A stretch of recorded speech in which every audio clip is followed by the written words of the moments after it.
CBS News Bay Area Afternoon Edition with Makovec. Right now on the afternoon edition, another scorcher for inland parts of the Bay Area. A second day of temperatures pushing near triple digits in some spots.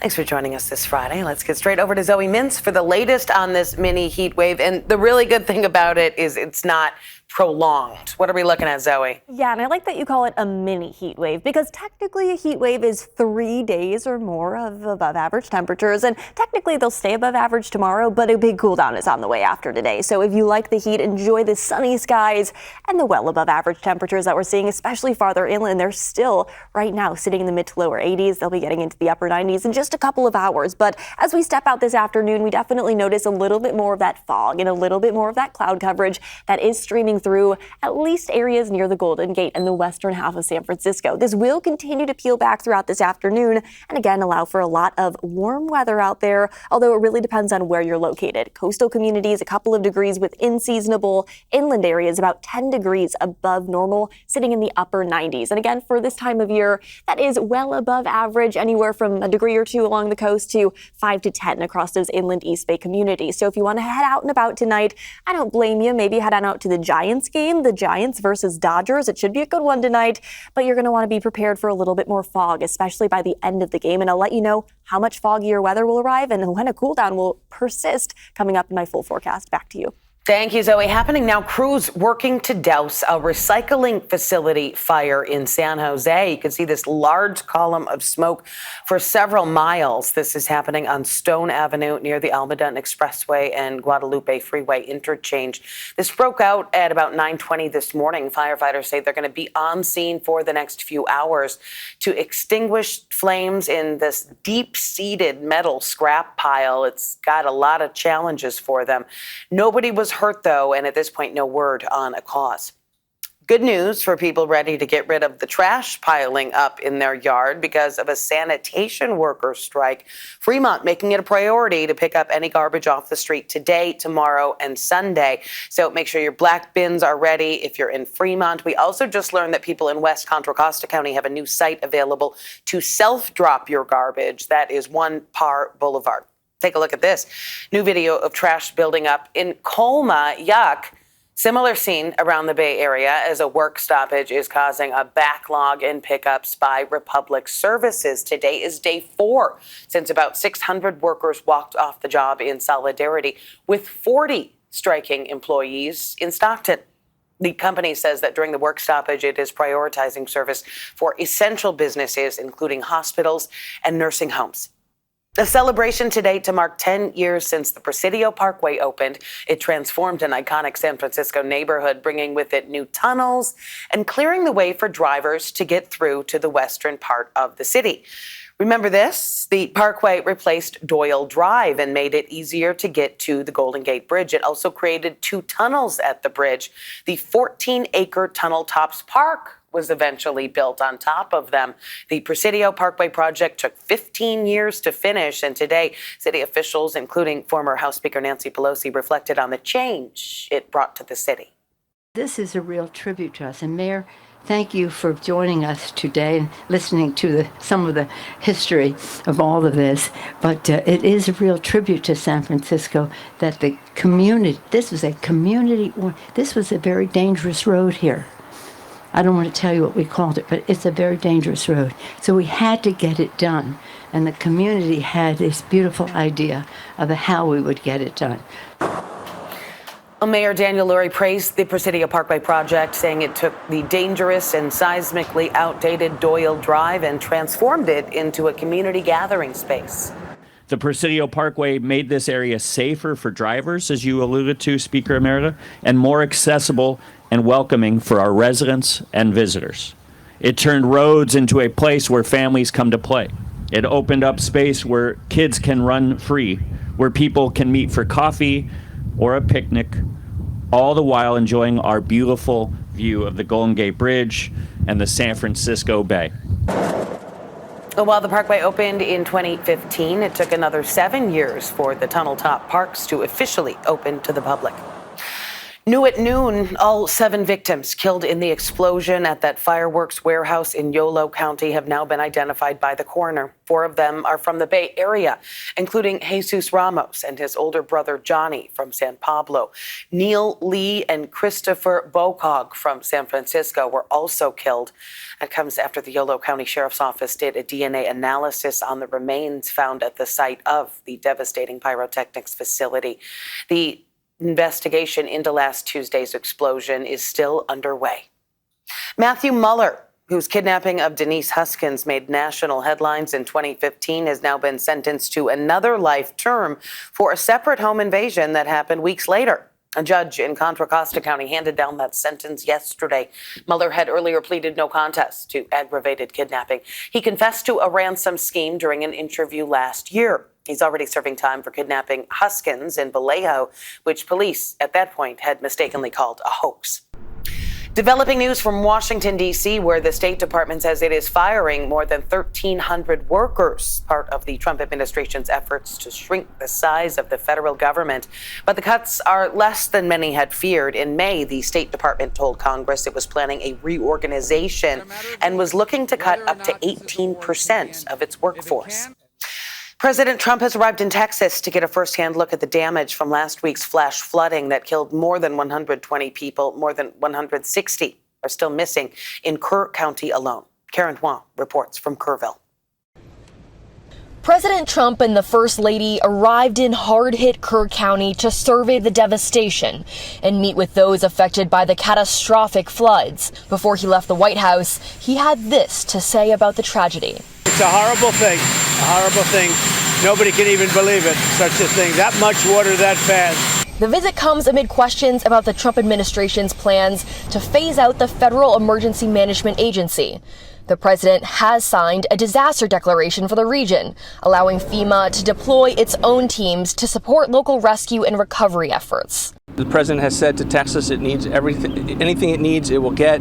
What you're seeing behind me right now, we have some excavators and gentlemen with chainsaws who've shown up to clean up the debris in this area.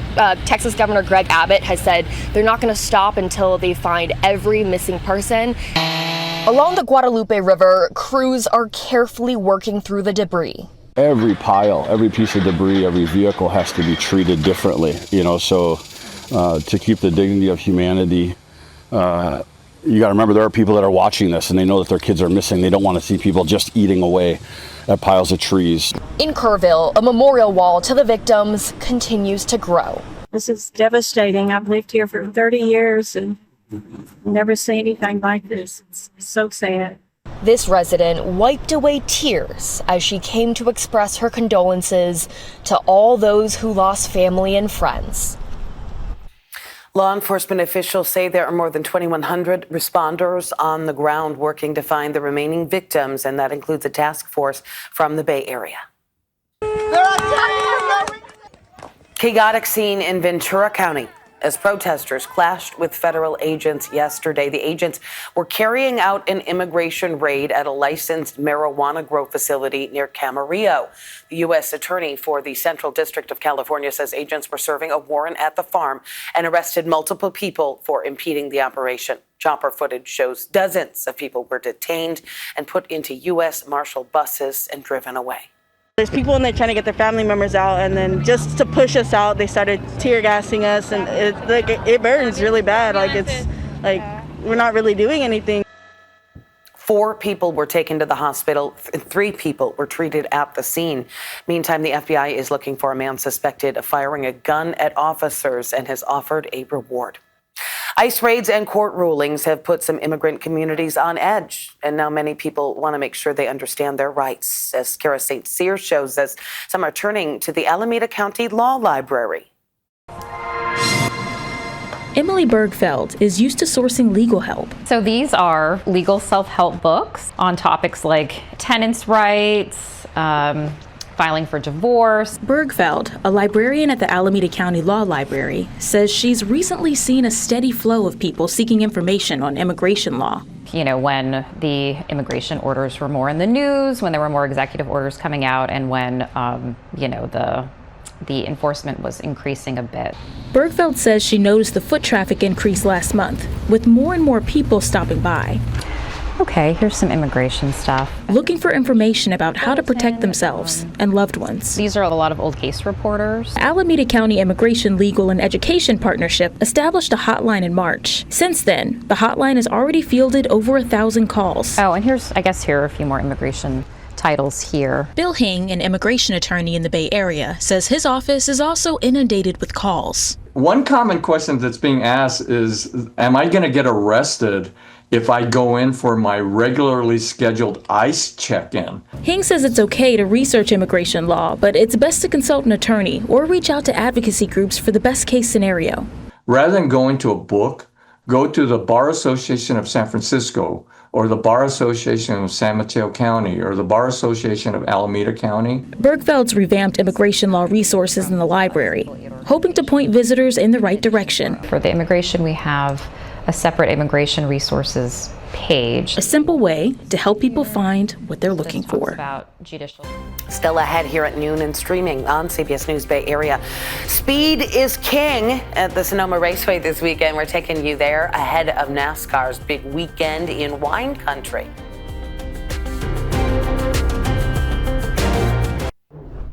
NASCAR drivers are revving up their engines at the Sonoma Raceway today. Our Veronica Macias has a preview from wine country.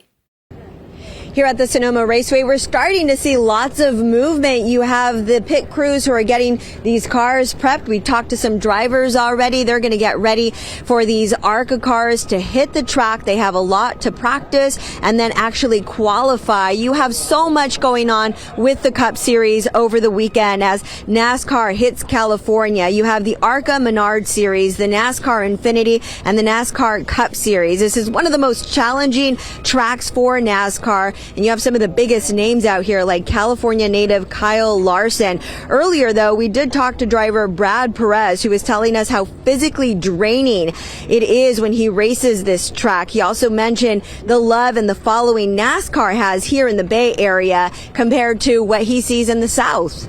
This is such a historic facility, and seeing people come here over the years, especially after COVID, it's been heartwarming, and seeing all the fans flock to our cars as they're rolling down pit road, it's just an awesome feeling. And seeing this place pack out with 30,000, 40,000 people on a Saturday makes it all feel like such a huge event. So I love coming here, and I love seeing all the fans. That first race at about 3 p.m., thousands of fans will be in the stands here. The hills also filled with RVs as thousands of people come to the Sonoma Raceway here for NASCAR in California.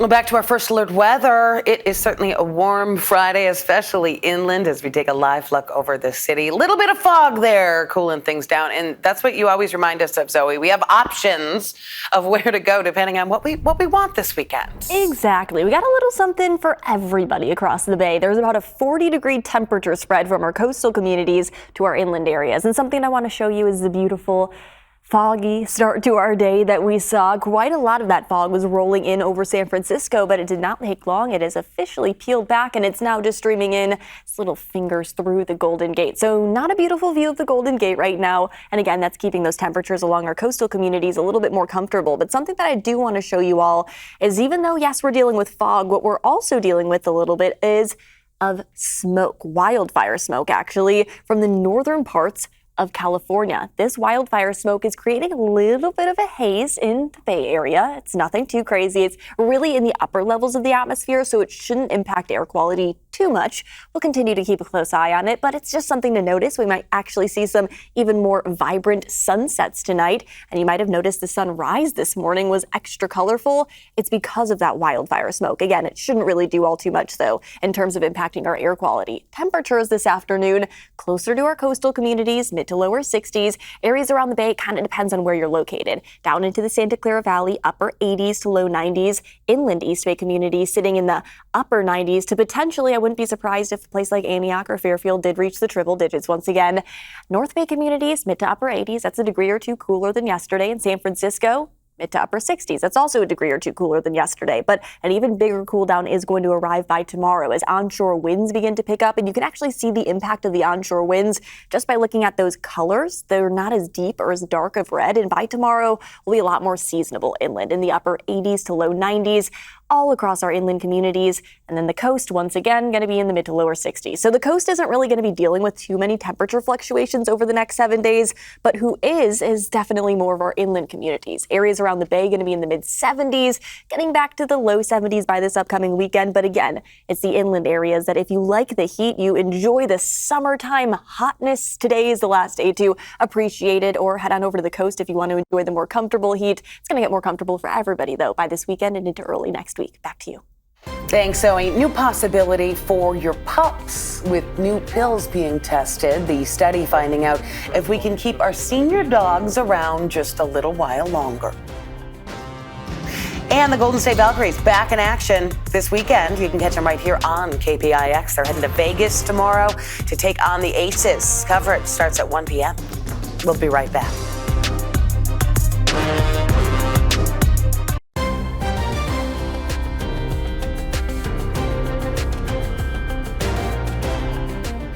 If you're a pet owner, you probably want your four-legged best friend to be around for a very long time. And now a new experimental pill could help make that happen. Our Itai Had gives us a look at the drug that is unleashing new hope. They say you can't teach an old dog new tricks. But here in Santa Clara, we met a mutt who's out to master the best one yet. Come on, Cheddar. How to stay a little longer. He's been there for me, really through thick and thin. A rescue, Cheddar has been part of Courtney Farrow's life since college. Right, come on. But at 11, even the best boys start to slow down. He got tired on walks more quickly. He was having a hard time getting into the car, jumping up on our bed. So when she heard about a pill that might extend his life, here's your pill. She signed him up. Any questions or concerns while he's been on the medication? No. The trial, run by Bay Area company Loyal, good boy, has enrolled more than 1,000 senior dogs to see if a daily dose can help them stay healthier into their golden years. Good boy. Dr. Amit Atwal, one of 70 vets participating in the study, says the pill mimics the effect of calorie restriction, which has been shown to slow aging in animals. How much time are we talking here? Months, years? So that's what we're actually currently studying with this 5-year-long trial, is exactly how much time we can get, but we're hoping for at least 1 year of very good quality life. After a year of research, the FDA said there's enough evidence to suggest it could work, but full approval could be a few dog years away. It all comes as pet spending in the U.S. is soaring from $90 billion in 2018 to over $150 billion in 2024. This could be a game changer. Dr. Dana Varble, the Chief Veterinary Officer for the North American veterinary community, says it's part of a bigger shift in focusing more on the health of our furry friends. The idea of creating medication that can change the aging process is really revolutionary.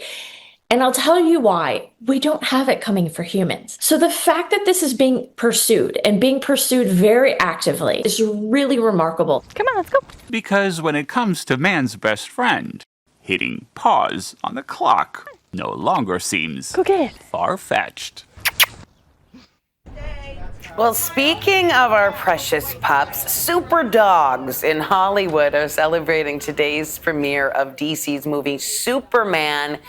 Dozens of dogs and their owners packed an outdoor movie theater supporting top dog Crypto on the big screen. The addition of the character Crypto is bringing a new level of relatability to the Man of Steel franchise. Well, from saying hi to super dogs in SoCal to Hello Kitty in the South Bay, we're going to take you to a new cafe opening its doors today. Probably going to come here every day. Every day. Every day. The Hello Kitty Cafe in Santa Clara is officially open. We heard from fans today about why they've gone out of their way to make it to the grand opening. I've been waiting for this to open for like 3 years now, so I definitely wanted to be here like on time and ready. I've also been a fan of like Sanrio ever since I was little because my mom, she used to work at the flagship in SF. I want to be here for my girls. They're going to meet me shortly, but I've been here for a while to be first in line. Hello Kitty herself is making an appearance through the weekend from 10 in the morning till 2 p.m. Thanks for joining us this Friday afternoon. Remember, we are streaming 24/7 on the free CBS News app.